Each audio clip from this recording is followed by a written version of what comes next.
o índice de engajamento das pessoas tem caído drasticamente. A gente está falando no pior índice dos últimos 12 anos. Para a gente ter uma ideia, o percentual de engajamento hoje das pessoas no mundo, indivíduo, é 18%. Ou seja, 18% das pessoas só estão engajadas. Eu fui convidado em 2016 para falar sobre este tema também. No Brasil, era 23% o índice de engajamento. E o que mais assusta é que os gestores também estão sendo desengajados.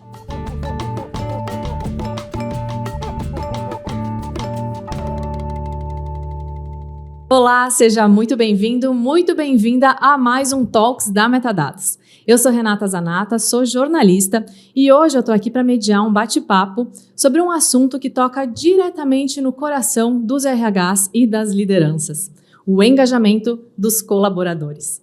E para você que está só nos escutando, eu sou uma mulher de pele clara, cabelos castanhos, de comprimento médio, hoje estão presos num rabo de cavalo. Tenho olhos castanhos também, nariz médio, boca pequena.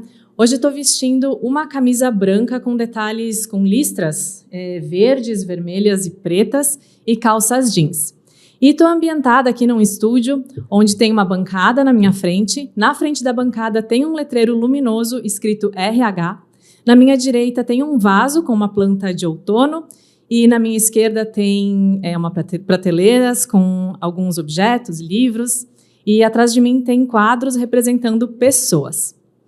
Bom, e hoje a gente tem o prazer de receber aqui no estúdio duas pessoas que vivem todos os dias e na prática esse tema do engajamento dos colaboradores.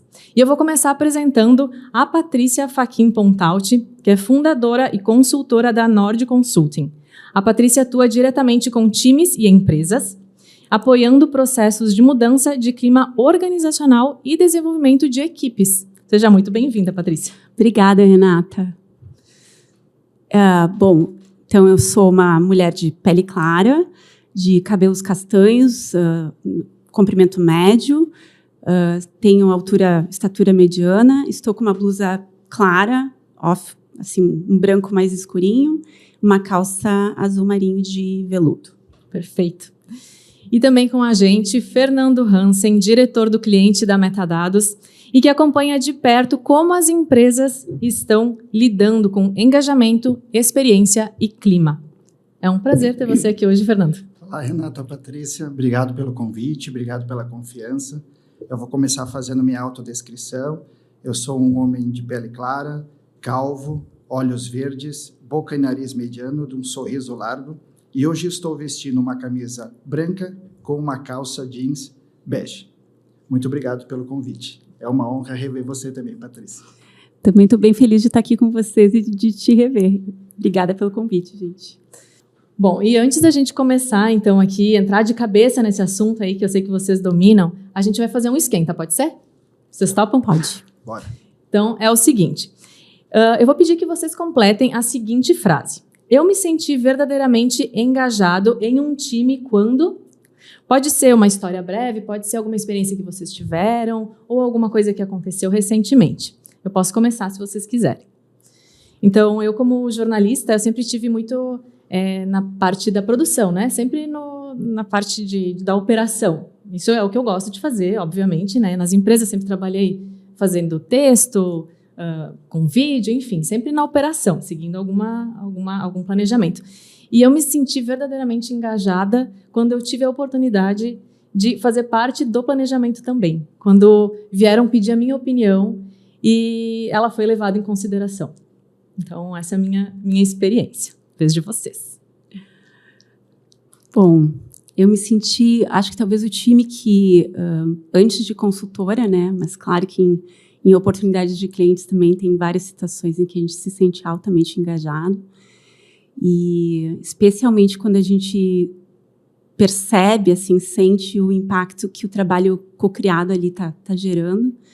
Acho que é onde mais engaja, mas antes disso, dentro de times, quando eu trabalhava antes de ser consultora como funcionária direto, foi um time em que todo mundo tinha espaço para ser quem era e as pessoas eram diferentes, tinham essas histórias e eram exatamente essas cores diferentes que faziam a gente se apoiar, se ajudar.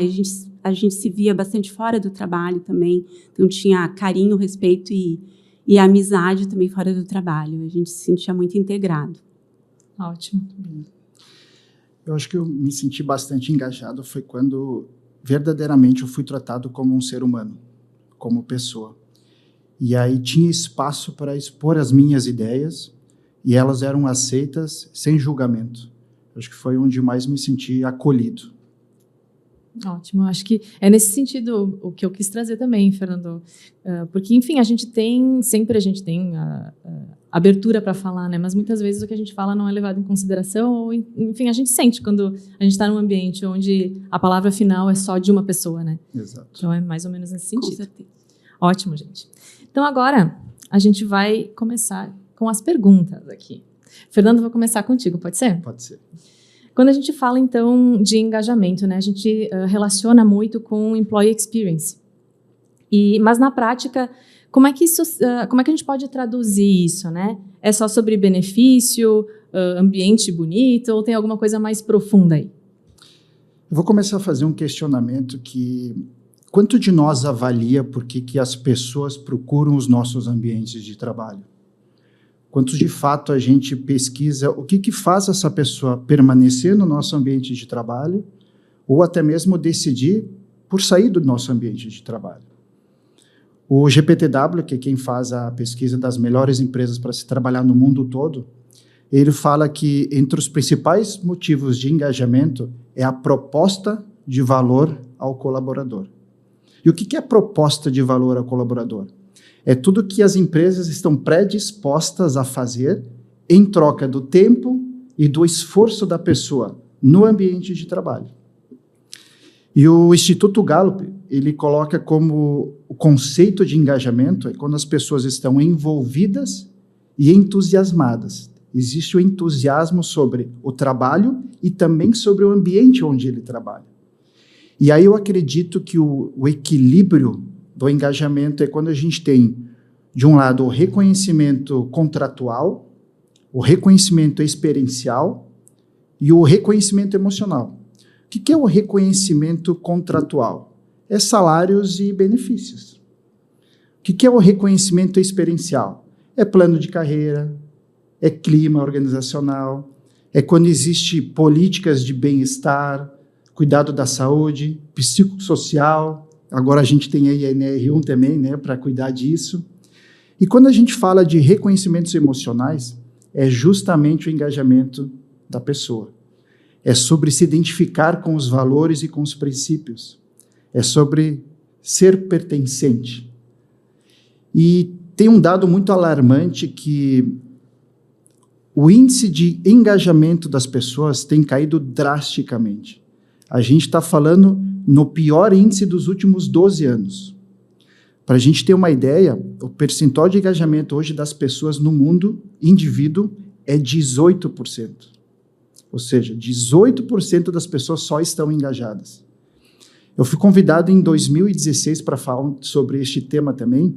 No Brasil, era 23% o índice de engajamento. E o que mais assusta é que os gestores também estão sendo desengajados. Cai de 30% para 27%. Então, quando a gente fala em engajamento, sim, é uma questão do RH, porque ele faz presente em toda a jornada e experiência do colaborador. E ele é um fator crítico de sucesso para a gente obter os resultados. E, Fernando, você acha, assim, essa questão da queda no engajamento, né? Tem como, não é culpar, né, mas atribuir isso só ao RH ou também uma questão geracional? O que você acha? Nessa mesma pesquisa do Gallup, ele coloca que é revelador isso, essa pesquisa saiu agora em 2025, que 70% da variação do engajamento, ela depende exclusivamente do gestor. 70%. Então, o RH ele tem como parte estratégica cuidar no desenvolvimento e no treinamento dos gestores, porque 70% está aí, para construir esse ambiente a qual todos nós desejamos. Perfeito. Então, não é só uma questão do RH, né? Envolve muito a gestão também. Muita gestão, principalmente. certo? A gente falou, inclusive aqui no Talks, a gente já falou sobre liderança, sobre a questão dos riscos psicossociais que o Fernando trouxe aqui também. Mas acho que é esse o caminho, né, Fernando? Também acho. Patrícia, como é que a segurança psicológica, né, agora então, entrando um pouquinho mais nessa área, entra nesse jogo todo? A gente consegue medir se um ambiente realmente está permitindo que as pessoas sejam elas mesmas? A segurança psicológica vai além, né? Ela aborda não só a gente se sentir quem é, né? Poder se expressar, né? Expressar quem na realidade é, trazer sua experiência de vida, sua cultura, suas origens, suas experiências de vida, mas também contribuir, né? Então, de forma ativa, trazer perguntas, trazer questionamentos, questionar as coisas quando se percebe alguma coisa, percebe que vai acontecer uma coisa que tem um outro ponto de vista a respeito, ou percebe que alguma coisa pode talvez cair mal, né? Pode acontecer um resultado negativo, pelo menos no seu ponto de vista. E é fundamental trazer isso, né? Porque se todo mundo vai com aquele pensamento de grupo, né? Pensando igual, e ninguém questiona, a gente só vai perceber quando é tarde demais que a coisa podia ter sido diferente, né? Então, a segurança psicológica, ela trata exatamente de, além de ser quem se é, poder expressar preocupações, dúvidas, dizer eu não sei, se vulnerabilizar na aprendizagem, né? Que a aprendizagem é uma forma de vulnerabilidade, porque a gente está expondo o que a gente não sabe. Sem medo, né? de ser demitido, né? Porque muitas vezes sem medo pessoa... de retaliação, exato, Renata, exato, fundamental isso. Sem medo de retaliação, de piadinhas, de mal-estar, de correr risco frente à carreira, né? E eu queria até corroborar com uma coisa que o Fernando acabou de falar, assim, é tão chocante, gente, porque o último dado que eu tinha lido, sinceramente, do Gallup, tinha sido de 23, se não me engano. Caiu de 26 para 18. Estava 26% o engajamento dos brasileiros. Era mais alto que o global na época, que era 23, e agora está 18%. Então, a gente tem que olhar para isso, né? Alguma coisa está acontecendo dentro das organizações para as pessoas estarem se sentindo dessa forma, né? Então, a segurança psicológica, na verdade, ela é um fator, até tem um dos pesquisadores que são referências, que é o William Kahn, que coloca a segurança psicológica como engajamento. Na verdade, é a predisposição cognitiva, emocional e física de se engajar no trabalho. Ou seja, mexe não só com a capacidade técnica, com as habilidades, com a vontade de contribuir, mas com a predisposição emocional também de se engajar, de estar naquele trabalho. E, Patrícia, você trabalha diretamente aí com times em transformação, né? Como que a jornada profissional, no caso as trilhas de desenvolvimento, os momentos de escuta, né? Como é que eles impactam no engajamento de alguém? Eu diria que, talvez, o fator mais importante de todos, e embora pareça simples, muitas vezes não é, pela nossa cultura de sempre nos expressarmos e falarmos, a gente tem que... né? Mas o mais fundamental de todos na jornada de transformação é a escuta. Porque só dessa forma a gente vai estar exposto a coisas novas, a experiências, pessoas que pensam diferente da gente. A liderança está muito exposta a isso, né? Porque todos temos os nossos lados de sombra, né? Na história, a gente tem que evoluir, a gente vai evoluindo com o tempo, a gente vê anos para cá como isso mudou, né? Como a gente vê, não só cada um de nós, mas ao redor de nós, como as pessoas estão falando muito mais de inclusão, né? As questões todas de diversidade. E sem inclusão não existe um ambiente com engajamento, não existe um ambiente com segurança psicológica. Então, começa por aí. Se eu estou disposto, estou aberto a escutar de verdade a pessoa que trabalha comigo, o meu par, o meu subordinado, o meu líder também, a minha líder, e a liderança, especialmente a liderança, né? A habilidade, o Otto Scharmer fala que a habilidade mais subavaliada é a escuta e a mais importante. Não só ele, né? Muitas outras pessoas trazem essa questão da escuta, como ela é fundamental. Então, acho que, claro, me lembra, Rê, que tu falou a escuta e outro ponto que tu tinha trazido?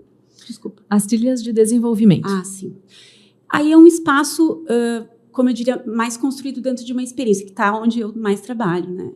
E eu até fiquei pensando, né, quando eu trouxeste a pergunta, eu sempre tenho um espaço, um tempo com aquele time, eu não estou mais dentro de uma empresa só, né? Eu trabalho sozinha, hoje com várias parcerias, mas eu tenho um espaço de tempo para visualizar aquele time, eu não estou o tempo inteiro com aquele time.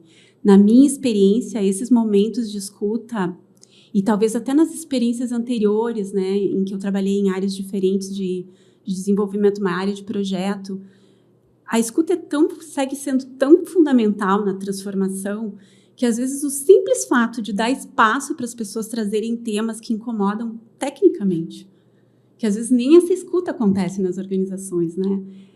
Muda sensivelmente, assim, nas minhas experiências felizes, assim, eu tive feedbacks muito lindos, assim, sobre esse espaço. A gente só precisava ser ouvido, né? A gente precisava que alguém entendesse o que estava acontecendo aqui e tivesse disposição de levar adiante, né? Então, eu acho que a liderança especialmente tem esse poder. E, claro, o RH também tem esse poder quando vai escutar em reuniões de 1 a 1, né?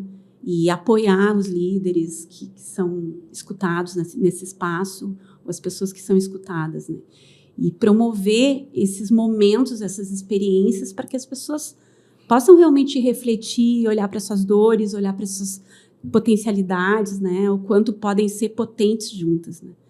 Na verdade, é disso que a gente está falando, né? Exatamente. É sobre potência coletiva, inteligência coletiva. Não é nenhum herói sozinho, nenhuma heroína e nenhum gênio da lâmpada que vai resolver as coisas nas organizações, né? Perfeito. Até essa questão da escuta, do feedback, faz muito parte da cultura da empresa, né, Fernando? Total. A gente tem que estar na essência isso da organização, né? E sempre eu digo que o melhor poder é pelo exemplo, né? Então, a gente parte desde a alta diretoria, da gestão, e dos pares, a gente possibilitar isso e dar esse espaço. É a reciprocidade mútua, né? De ter respeito, de poder contribuir, de poder ouvir. Acho que é fundamental para o sucesso coletivo.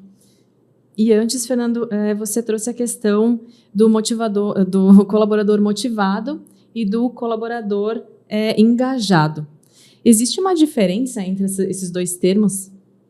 Um colaborador, qual seria a diferença, né, entre um colaborador motivado e um engajado? O motivado eu vejo assim, ele mais como temporário. Ele é mais um compromisso em busca de algo pessoal ou profissional. O engajado, ele é mais um vínculo de longo prazo, né? Existe uma conexão aqui, e pelo entusiasmo, né? Isso ele é muito motivado, isso é muito reflexo de senso de pertencimento, né? Onde ele se sente, você mesmo comentou no início, né? Como parte do contexto, e ele entende exatamente aonde a empresa quer ir. E como ele tem esse senso de pertencimento, ele sabe exatamente a estratégia da empresa e como ele está inserido nisso. Entra muito a questão de ser aceito com as suas opiniões, com as suas ideias, a reciprocidade, né, mútua, a empresa também poder dar o espaço para o autodesenvolvimento e ela também criar um ambiente onde essas pessoas possam buscar esse desenvolvimento. Quando a gente está engajado, a gente entrega o melhor todos os dias, né? A gente está em busca de todos os dias e a gente tem a certeza que quando a gente está engajado, que os nossos valores pessoais, eles estão em sinergia com os valores da organização. Vejo essa diferença. Perfeito. Para mim, de uma forma muito simples, o que mais me parece assim é que a motivação, ela pode ser talvez aquela fagulha que dá o start, né? A gente tem vontade, tem alguma coisa nesse objetivo ou nessa empresa, ou nesse projeto que nos motiva por valores, por experiência, por ganho de crescimento, aprendizagem. E o engajamento, eu acho que a gente estar completamente dentro, inserido, assim, e de forma ativa. Para mim, o engajamento ele tem um vínculo muito forte com a ação mesmo, com colocar em ação essa vontade, essa disposição. E agora, considerando a experiência de vocês, quais são os principais erros, né, que os líderes e os RHs cometem quando eles tentam engajar um time?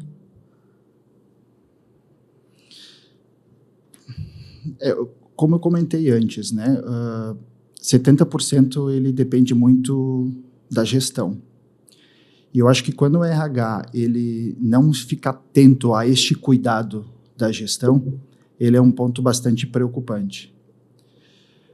Um outro fator que eu vejo também é que muitas empresas elas demonstram o interesse genuíno em cuidar das pessoas, em cuidar do ambiente. Só que na realidade, na prática, está muito distante dessa imagem. A ideia é muito boa, só que ela não funciona em um ambiente tóxico. E aí a gente precisa, além de cuidar desse ponto, de proporcionar um ambiente psicologicamente seguro para se trabalhar. Né? Acho que depois a gente vai falar um pouquinho desse nível de estresse e tensão que nós todos estamos vivendo, né?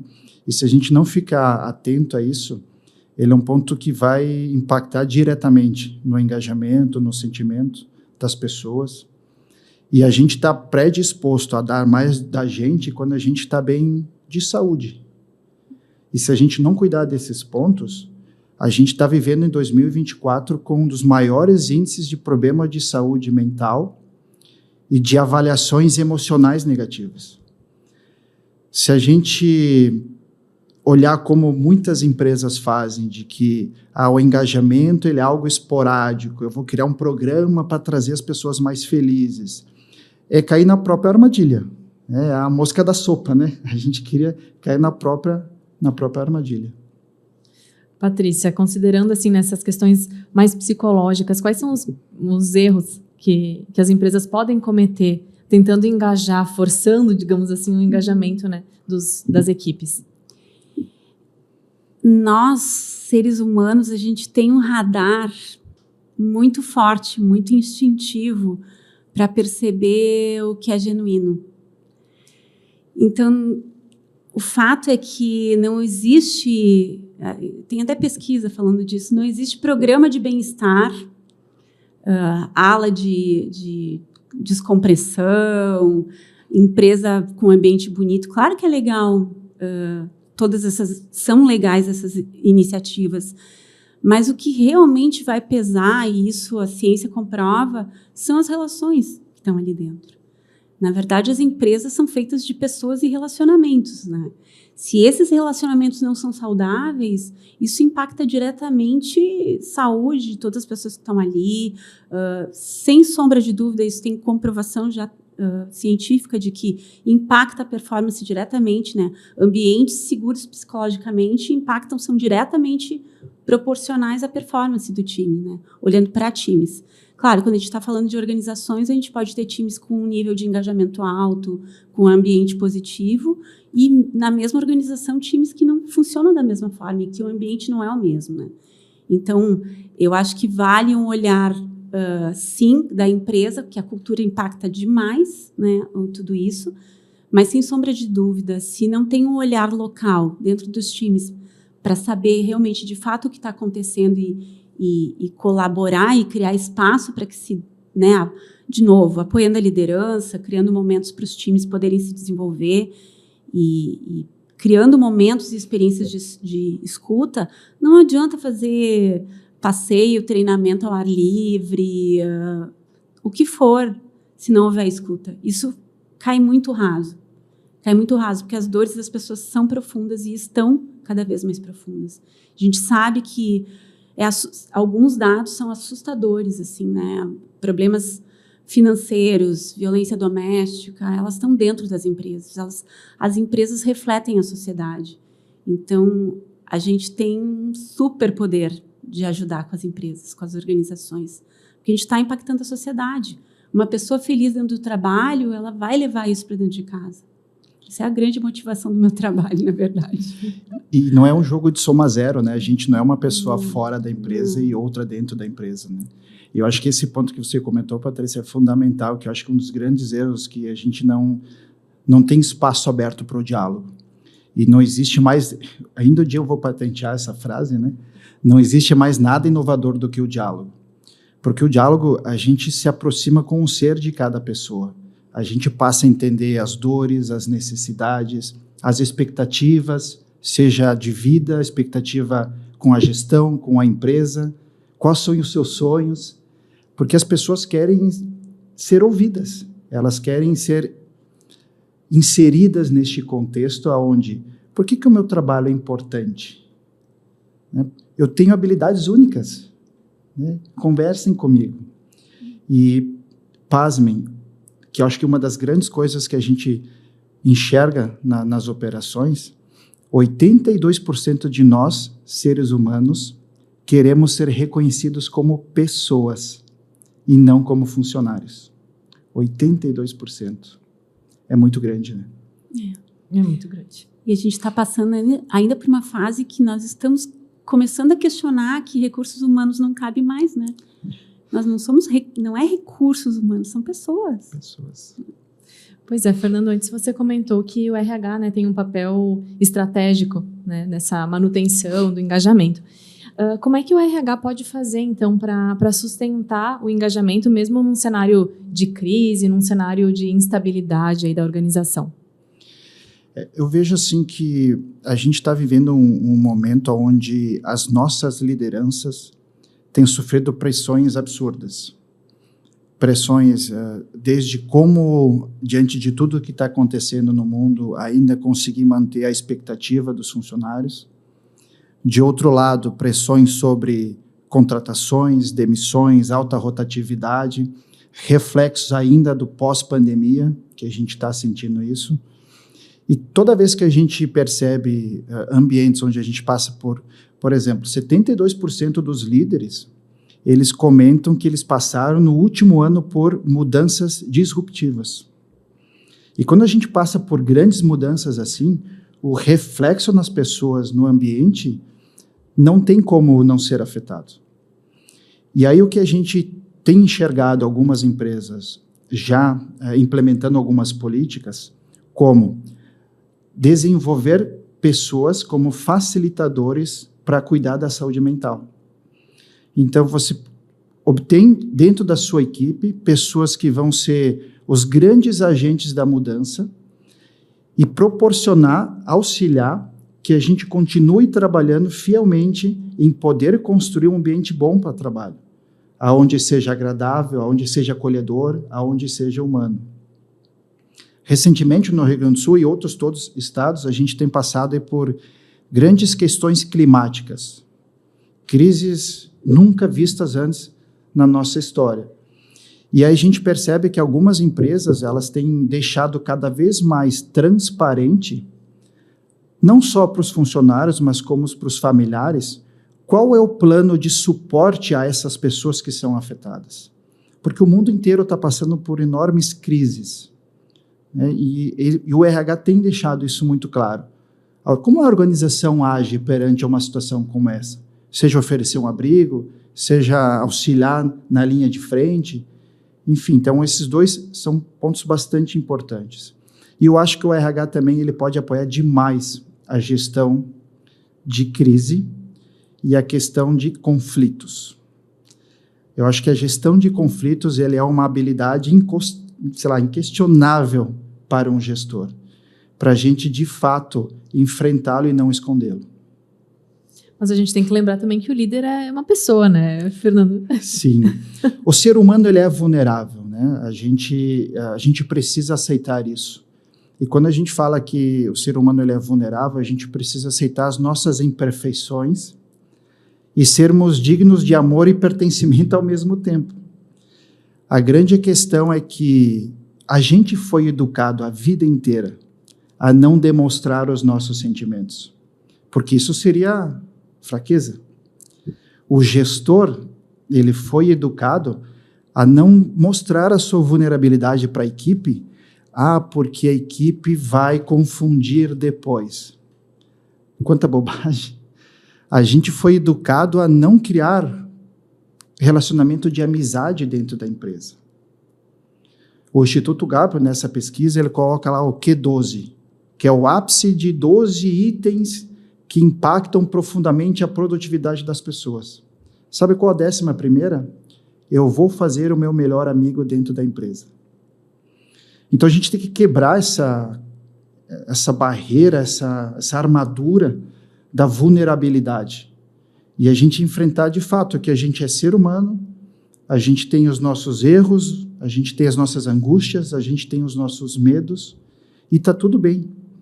Eu sempre digo que o maior gesto de humildade de um gestor é ele reconhecer que ele precisa de ajuda, e está tudo bem com isso. É até a questão da amizade dentro das empresas, né, Fernando? Eu fiz grandes amizades, as maiores amizades que eu tenho hoje na vida são pessoas que eu conheci no trabalho, porque afinal, como você trouxe também antes, né, a gente não tem mais como separar a vida pessoal da profissional. Claro, tem, né, existe um limite aí, mas a gente acaba levando para a vida quem a gente conhece dentro da empresa, né? Então, acho que nada mais justo e mais lindo do que cultivar amizades e relacionamentos. Tem um dos melhores motivadores e engajadores é quando a gente tem confiança humana.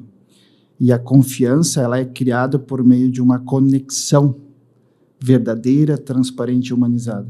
E quando essa conexão acontece, quando o ser humano ele é visto como ele é, tudo se transforma. É questão de transparência também. Total. E quer complementar? Eu acho que tem pontos assim de ciência ou de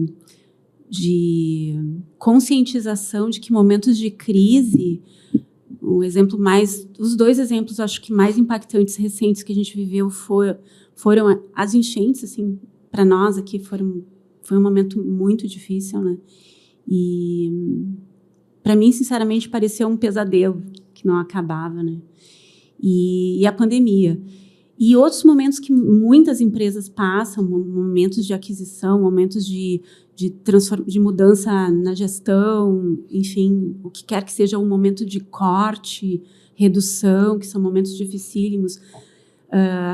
Tanto a RH quanto as lideranças, acho que tem que existir uma consciência muito grande que esses são os momentos em que as pessoas não vão falar. Vai ser muito difícil as pessoas falarem. Então, tem que se criar um ambiente para isso, um ambiente que convide.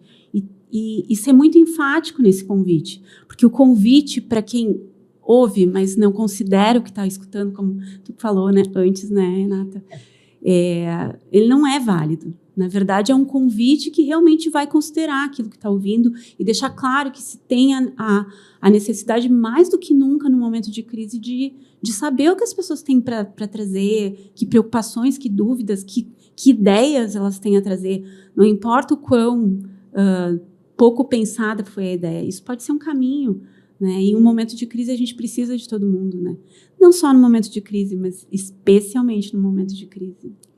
Eu vou pegar um gancho aqui, né, que aí tem um papel fundamental do RH também, de estar próximo ao grande grupo, ao conselho, né, de qual é a grande estratégia da empresa no momento de crise.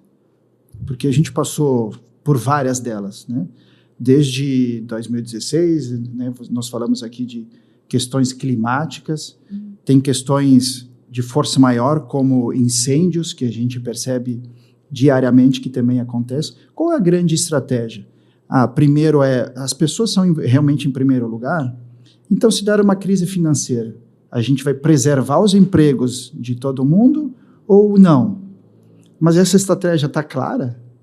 Ou a gente vai tomar essa decisão no momento que a crise acontecer? Porque isso passa segurança para todo mundo. Passa muita segurança. E geralmente no momento de crise, que a gente estava falando antes, é onde geram as maiores conexões.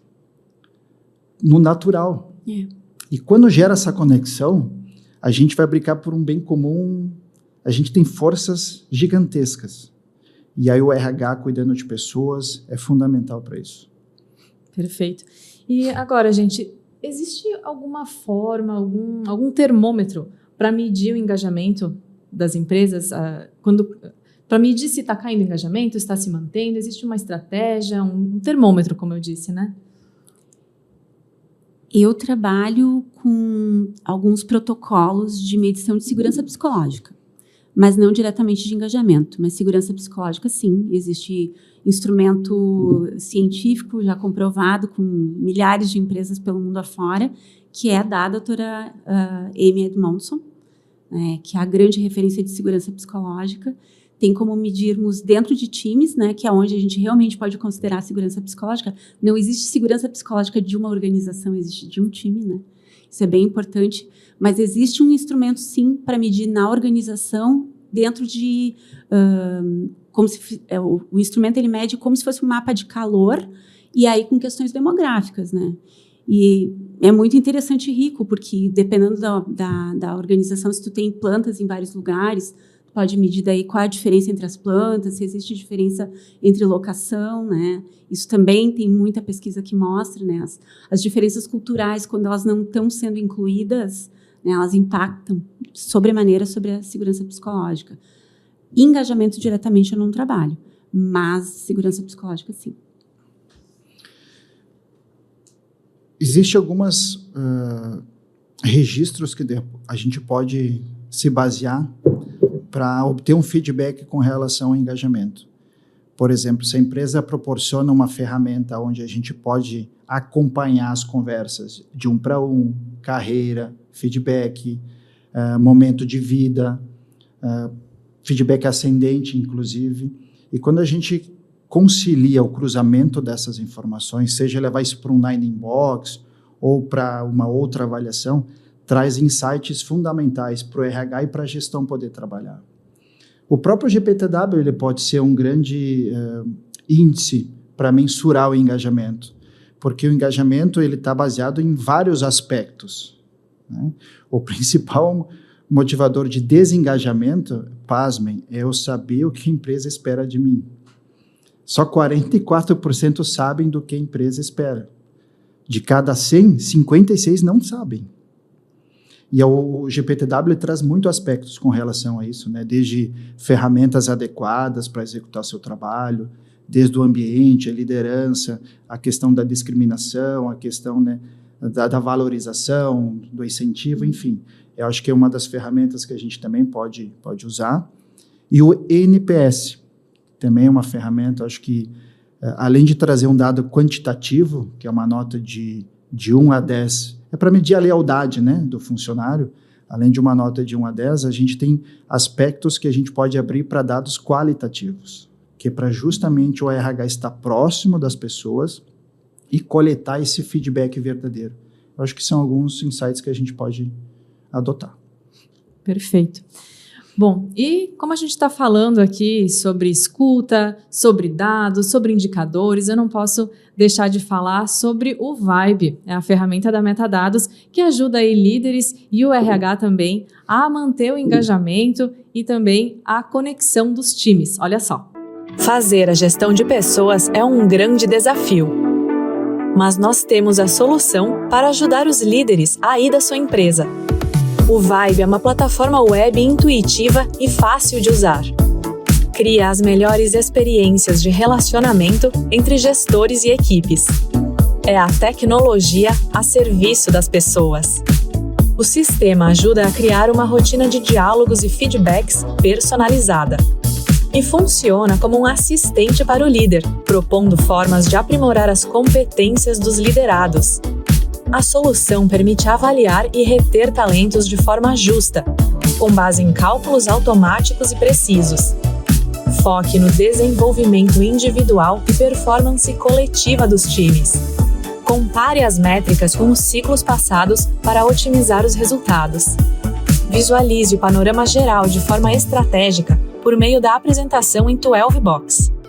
Integrada ao portal Vibe, a plataforma permite que os colaboradores façam acerto de ponto, assinatura eletrônica, gestão de férias e visualizem documentos por meio de workflows personalizáveis, garantindo autonomia e agilidade.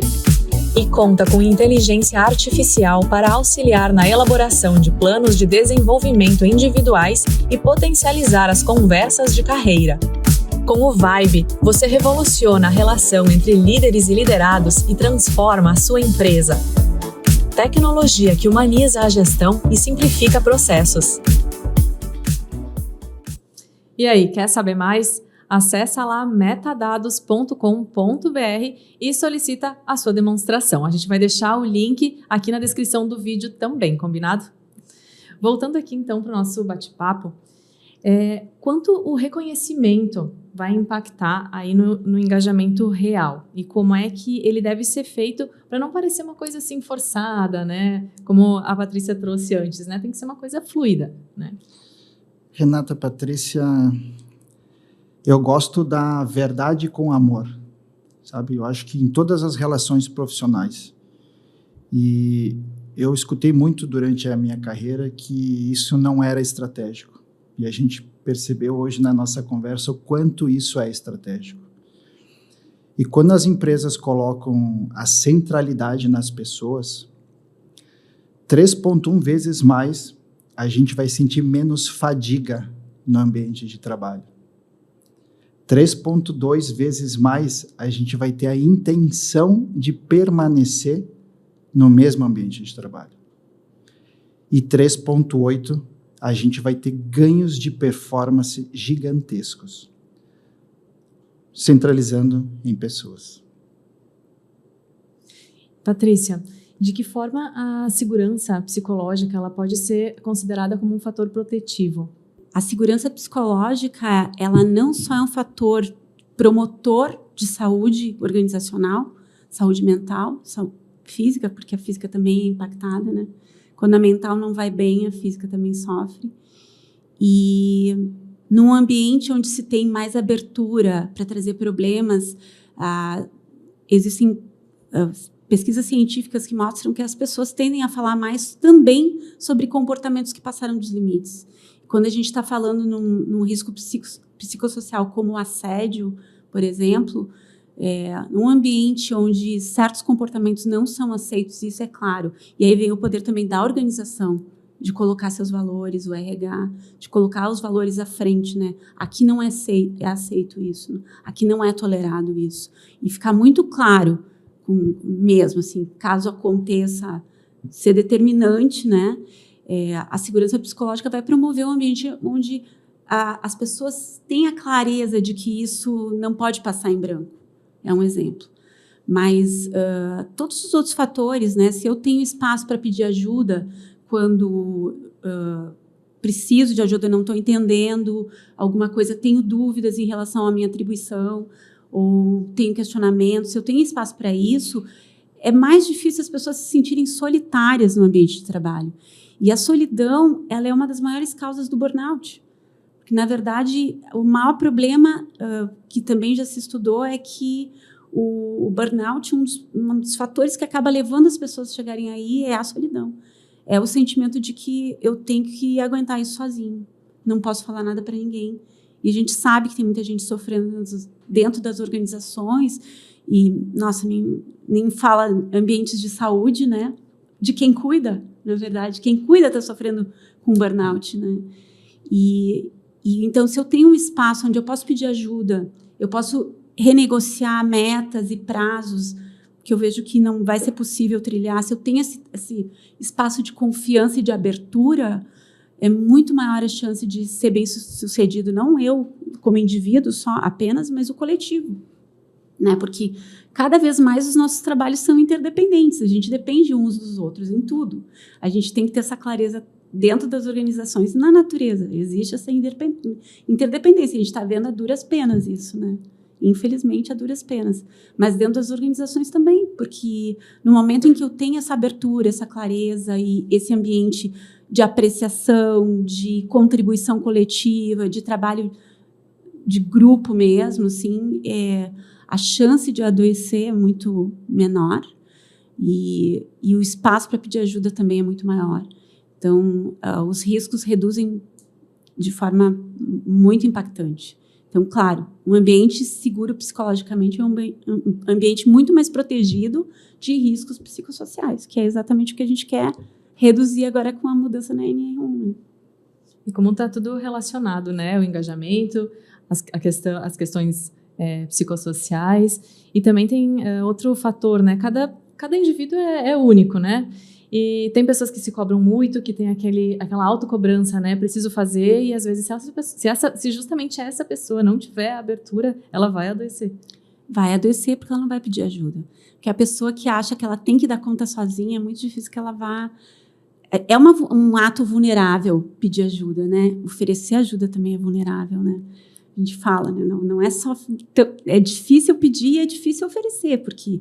Pode ser que a pessoa, né, do outro lado se ofenda, né, se tu vai oferecer ajuda, mas a questão de pedir ajuda é fundamental.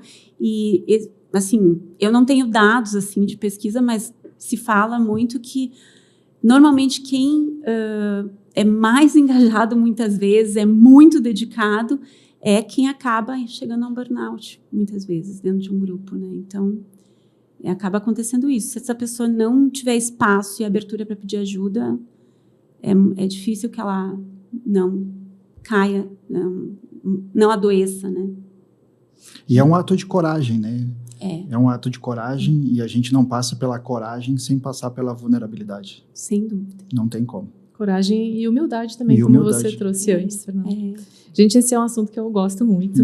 Eu não queria terminar nunca, mas a gente vai se encaminhando aqui para o final. E antes de encerrar, eu gostaria que vocês compartilhassem com quem está nos acompanhando alguma dica que inspire, né? Pode ser um livro, pode ser um filme, uma série, uma vivência que inspire aí sobre o assunto que a gente está falando aqui hoje, engajamento, as questões psicossociais também. Posso começar, Patrícia? Claro. Eu acho assim, antes até de dar as dicas, é importante a gente levar o nosso coração para o ambiente de trabalho e viver isso intensamente. E aí o filme Coach Carter, ele fala exatamente sobre isso. É um filme longo, inclusive, vou dar um spoiler, né?